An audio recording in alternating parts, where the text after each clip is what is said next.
नमस्कार भाई लोग। और का हलवा होली में। अरे हमारा तरफ से आप लोगों का हैप्पी होली।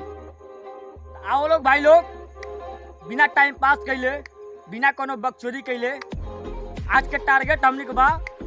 अरे हो गई नहीं कंगाल हम तो माल के चक्कर में। एक कमरा में तनी गाना चलावो।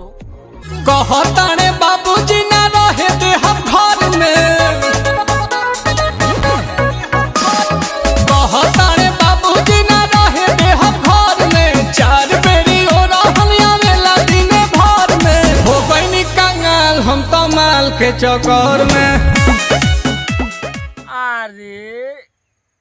अरे वाह, अरे वाह नीलकमल भैया, कितना नाच गा खुशी से कहतल हो कि हो गई नी कंगाल हम तो माल के चक्कर में। अरे वाह नीलकमल भैया, कितना नाच के कहतल तू। अरे देखा कितना खुशी तारा चेहरा पे लौकता।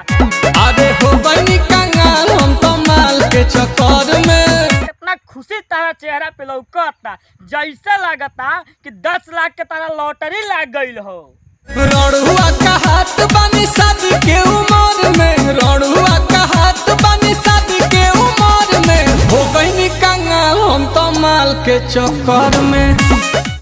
अरे ये नीलकमल भैया, हमारा खुद नहीं समझ आवता कि तो कि हम कैसे समझाई आ कैसे बताई। अरे माल के चक्कर में कंगाल नहीं होखबो ते का बहाल होखबो।